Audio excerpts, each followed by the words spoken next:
नमस्कार, मी सौ अंजली महेश दळवी तुम्हा सर्व विद्यार्थी मित्रांचं स्वागत करते. आज आपण या व्हिडिओमध्ये पाहणार आहोत इयत्ता 10वीच्या सायन्स पार्ट 2 मधील पहिलं प्रकरण हेरिडिटी आणि इव्होल्यूशन म्हणजे आनुवंशिकता आणि उत्क्रांती यामधील इव्होल्यूशन म्हणजेच उत्क्रांती या विषयी अभ्यास करणार आहोत. आज आपण या व्हिडिओमध्ये इव्होल्यूशनचा अभ्यास करणार आहोत. इव्होल्यूशन म्हणजे उत्क्रांती. पण सुरुवातीला प्रथम आपण कॅन यू रिकॉल मध्ये काही क्वेश्चन्स आहेत ते क्वेश्चन्स पाहूया. यामध्ये प्रथम क्वेश्चन आहे what is the function of the appendix of our digestive system. यामध्ये म्हणजेच अपेंडिक्स म्हणजे आंत्रपुच्छ. तर आंत्रपुच्छाचं आपल्या डायजेस्टिव्ह सिस्टीम मध्ये म्हणजे पचन संस्थेमध्ये काय कार्य असतं.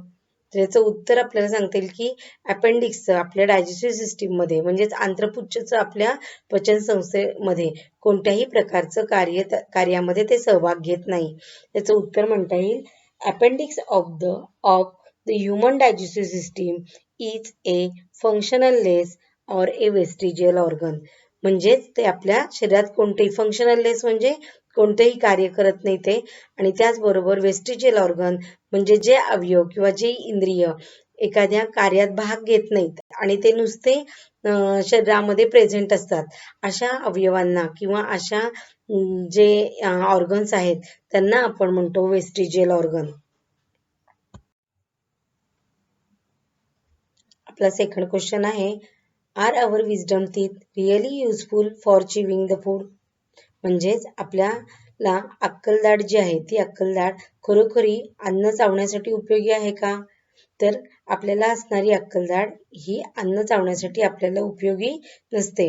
याचं उत्तर आपल्याला देता येईल wisdom teeth are not useful for the chewing the food. आपला थर्ड क्वेश्चन आहे why did the huge animal like dinosaur become extinct. म्हणजेच डायनासोर सारखे महाकाय प्राणी जे आहेत ते का बरं नामशेष झालेत. यामध्ये डायनासोर सारखे जे महाकाय प्राणी आहेत हे पर्यावरणाशी म्हणजे एन्व्हायरमेंटशी त्यांनी अडॉप्टेशन साधलं नाहीये किंवा मिळतं जुळतं घेतलं नाही. ज्या पर्यावरणात त्यांना राहायचंय त्या पर्यावरणाशी त्यांनी मिळतं जुळतं घेतलं नाही, हे एक रिझन आहे. त्याचबरोबर उपासमार, त्यांची झालेली उपासमार हे सुद्धा एक रिझन डायनासोर नष्ट होण्यामागील असेल किंवा आहे. तर याचं उत्तर आपल्याला म्हणता येईल डायनासोर कुड not adopt to the environment in which they were trying to survive and the starvation is one of the reason for the extinction. आपला फोर्थ क्वेश्चन आहे why are many species of animals and birds get extinct.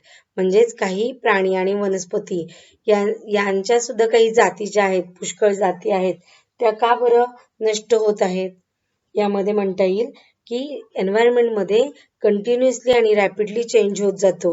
ज्या पर्यावरणामध्ये हे प्राणी आणि वनस्पती राहतात याचाही परिणाम त्यांच्या हॅबिटॅटवर म्हणजे अधिवासावर होत असतो.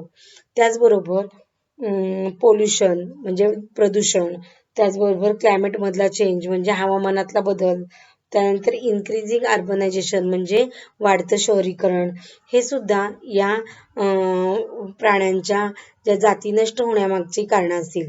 त्याचबरोबर हंटिंग म्हणजेच शिकार हे सुद्धा त्यामागचं एक कारण असू शकतं की त्यामुळे या ॲनिमल्स आणि बर्ड्सच्या ज्या जाती आहेत, पीसीज ज्या आहेत त्या नष्ट होत चालल्यात, नामशेष होत चाललेल्या आहेत. याचं उत्तर आपल्याला देता येईल there are a continuous and a rapid change in the environment which is causing a threat to the natural habitats of the animals and birds, as well as pollution, climate change, increasing in urbanization is also affecting on the species of animals and birds to get extinct, as well as the hunting is one of the reason for the extinction of the many species of animals and birds. Evolution म्हणजे उत्क्रांती. Evolution is a gradual change occur in the living organism over a long duration. Evolution म्हणजे काय तर gradual change म्हणजे क्रमिक बदल आहे. Occurring in a living organism म्हणजे सजीवात घडणारा क्रमिक बदल आहे. ओव्हर ए लॉंग ड्युरेशन म्हणजे खूप कालावधी लागणारा, संथ गतीने घडणारा असा हा बदल. म्हणजे सजीवांमध्ये जो संथ गतीने घडणारा असा क्रमिक बदल आहे त्याला आपण म्हणतो उत्क्रांती. इथे डेफिनेशन म्हणता येईल इव्होल्युशनची. Evolution is a gradual change occur in the living organism over a long duration. This process is a very slow going process through which a development of organism is achieved. ही जी evolution process आहे ती slow going process आहे म्हणजे हळूवार घडणारी प्रक्रिया आहे. Through which development of organism is अचिव्ड, ज्याच्या माध्यमातून सजीवांमध्ये विकास साधला जातो. All the stages in changes occur in the various components ranging from stars and planets in the space to the biosphere present on the earth should be included in the study of the evolution. म्हणजेच आपण उत्क्रांतीचा जर अभ्यास करत असेल तर उत्क्रांतीच्या अभ्यासामध्ये जे पेसमध्ये असणारे जे ग्रहतारे आहेत त्यांच्यापासून ते पृथ्वी तलावर असणारे जी सृष्टी आहे यातले सगळे जे टप्पे आहेत किंवा स्टेजेस आहेत या सगळ्यांचा विचार आपल्याला इव्होल्युशन मध्ये करणे महत्त्वाचे ठरते. या सगळ्या घटकांचा विचार इव्होल्युशन मध्ये स्टडीमध्ये केला जातो.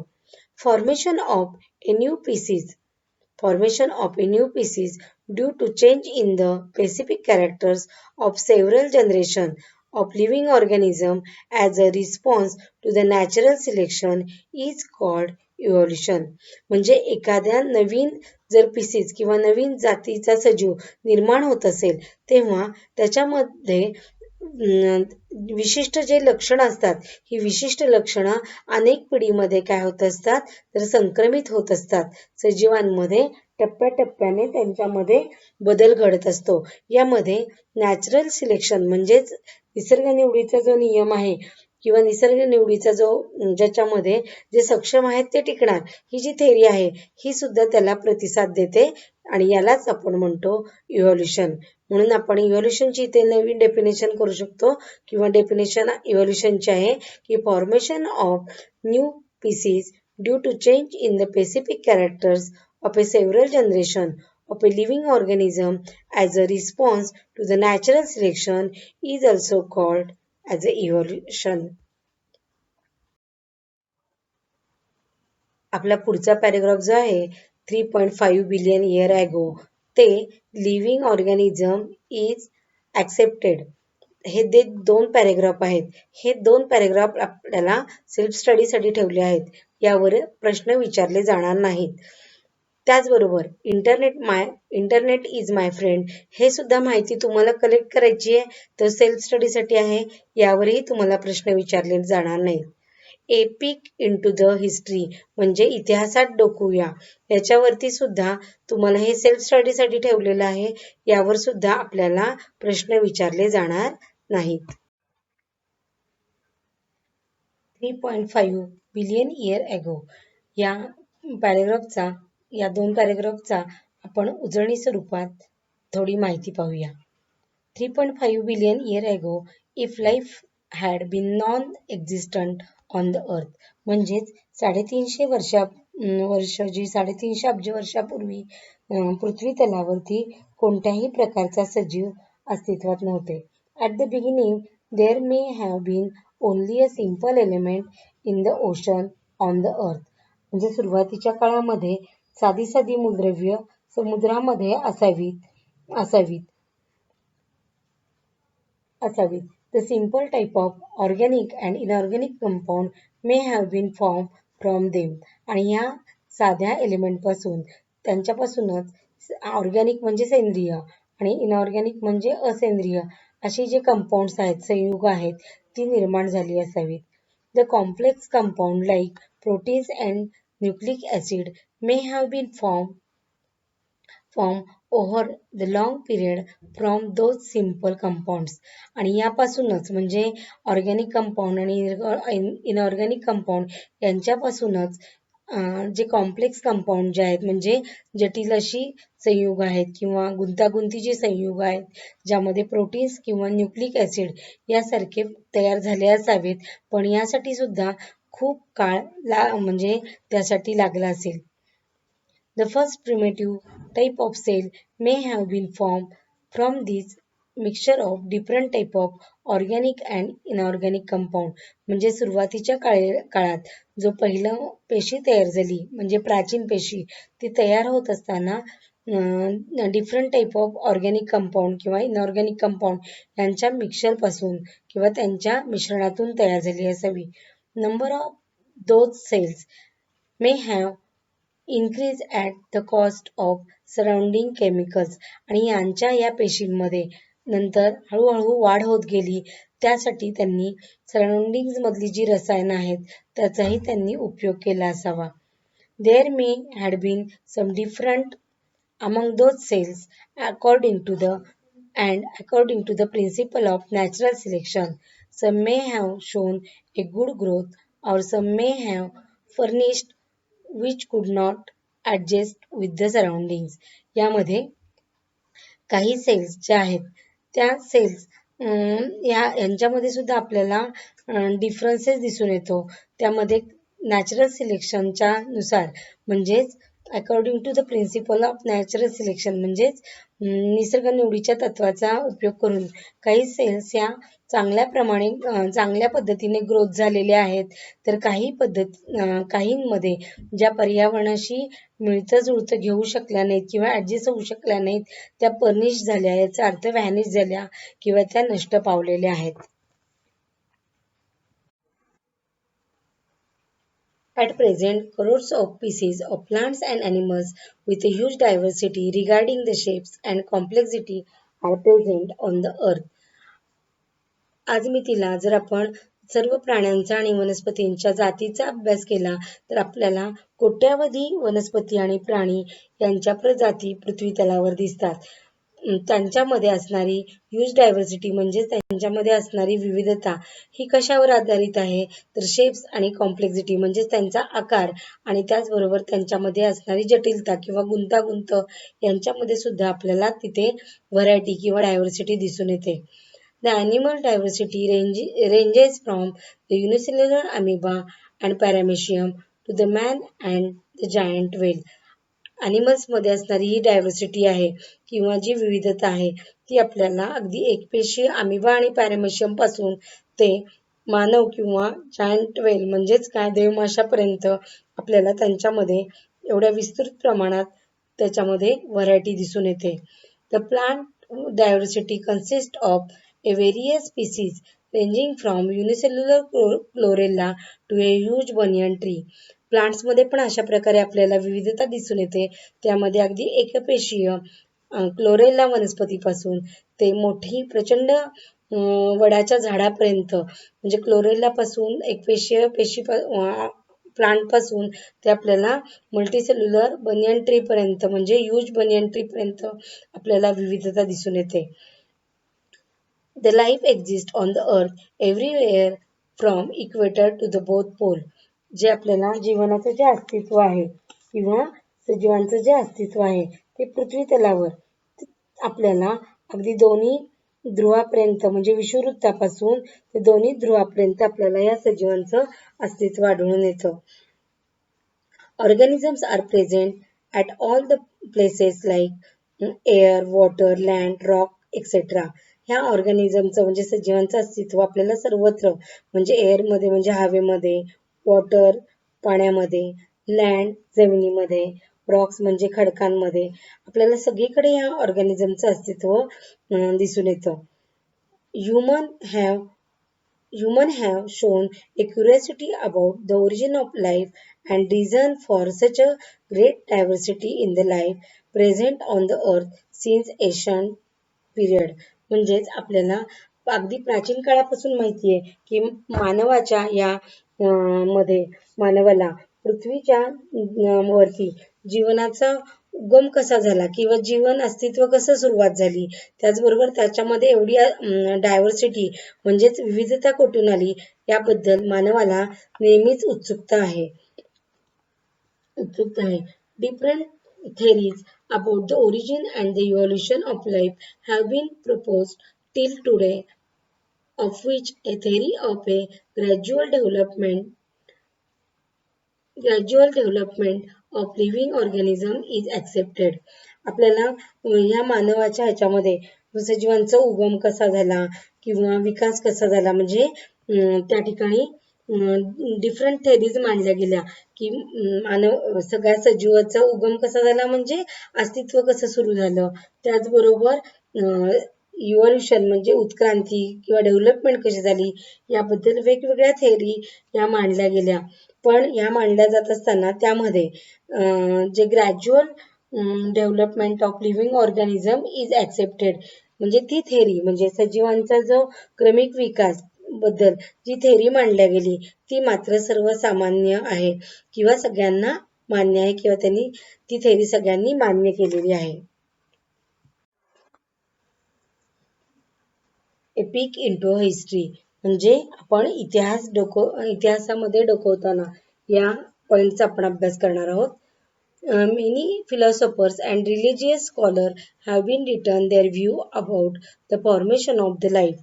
यामध्ये जीवनसृष्टी जी पृथ्वी तलावर अस्तित्वात आली किंवा त्याच्या निर्मितीबद्दल अनेक धर्मतत्वज्ञ म्हणजेच रिलिजियस स्कॉलर आणि त्याचबरोबर तत्वज्ञ यांनी आपल्या ज्या बाजू आहेत किंवा त्यांचे व्ह्यूज जे आहेत ते त्यांचे दृष्टिकोन आहेत ते लिहून ठेवलेले आहेत. There seems to be through a discuss of or the formation of the universe in the various culture like Indian, Chinese, Roman and Greek etc. यामध्ये त्यांनी आपले जे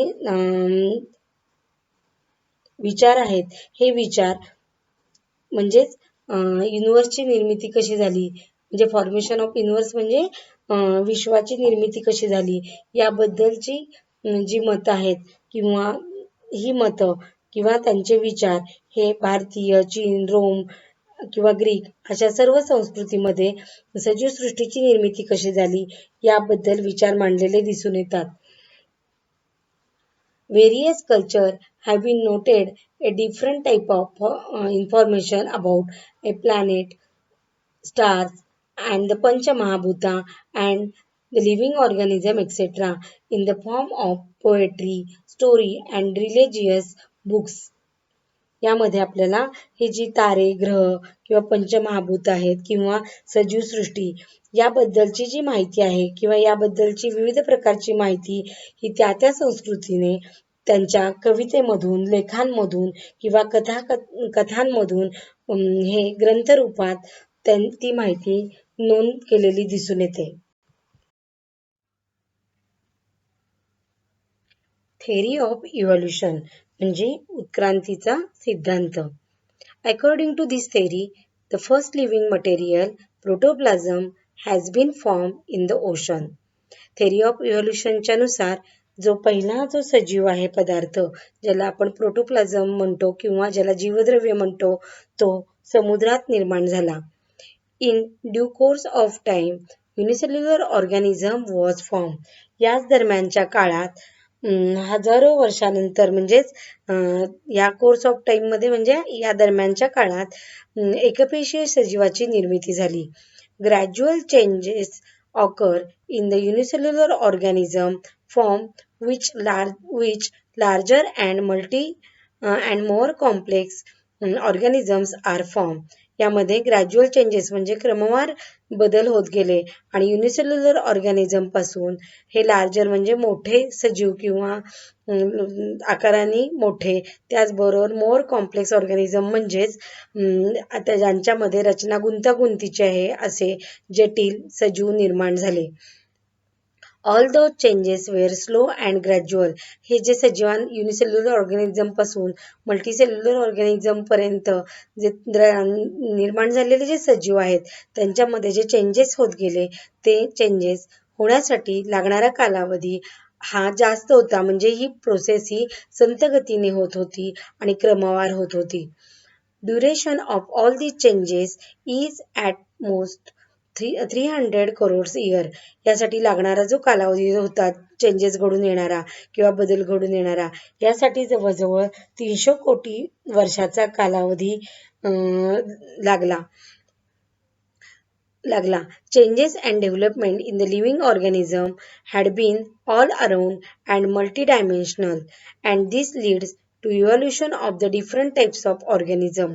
हा जो विकास होत गेला म्हणजे सजीवांमध्ये जो चेंजेस होत गेले किंवा डेव्हलपमेंट म्हणजे विकास होत गेला त्यावेळी तो विकास सर्व बाजूंनी म्हणजे मल्टी डायमेन्शनल म्हणजे सर्वव्यापी म्हणजे असं सगळ्या बाजूंनी आणि ऑल अराउंड म्हणजे सगळ्या बाजूंनी होत गेला किंवा सर्व अंगांनी होत गेलेला आहे आणि त्यामुळेच नवीन अशा अनेक प्रकारच्या सजीवांची निर्मिती झाली. Hence, this overall process is called as evolution, which is organizational. म्हणजेच ही जी प्रोसेस आहे तिलाच आपण म्हणतो इव्हॉल्युशन किंवा उत्क्रांती जिच्यामध्ये आपल्याला संघटनात्मक असे बदल किंवा विकास दिसतो म्हणजे ज्याच्यामध्ये आपल्याला होणारे चेंजेस आणि डेव्हलपमेंट हे दिसून येतं या दोघांचंही म्हणजे बदल आणि विकास हा ज्याच्यामध्ये आपल्याला एकत्रित दिसून येतो आणि म्हणून या सगळ्या प्रक्रियेला आपण म्हणतो संघटनात्मक उत्क्रांती. A progressive development of plants and animals from the ancestors having a different structural and functional organization is called evolution. ही जी प्रोग्रेसिव्ह डेव्हलपमेंट आहे म्हणजे प्रगतिकारक जो विकास आहे जो आपल्याला पूर्वजापासून वनस्पती आणि प्राण्यांमध्ये जी भिन्न भिन्न रचना आणि कार्य असलेले दिसून येते आणि त्यापासून झालेला हा जो बदल आहे किंवा विकास आहे यालाच आपण म्हणणार आहे इव्हॉल्युशन. म्हणजेच progressive development of plants and animals from the ancestors having different functional and structural organization is called evolution.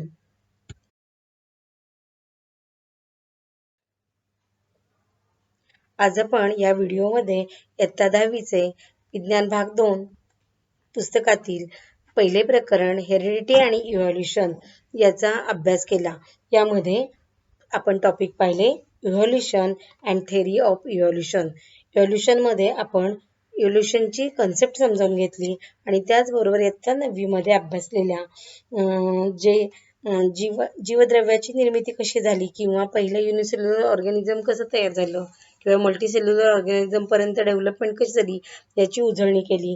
त्याचबरोबर थेरी ऑफ इव्हॉल्युशन म्हणजेच उत्क्रांतीचा सिद्धांत याचाही अभ्यास केला. आपण पुढचा टॉपिकचा अभ्यास करण्यासाठी भेटूया आपण पुढच्या व्हिडिओमध्ये. थँक्यू.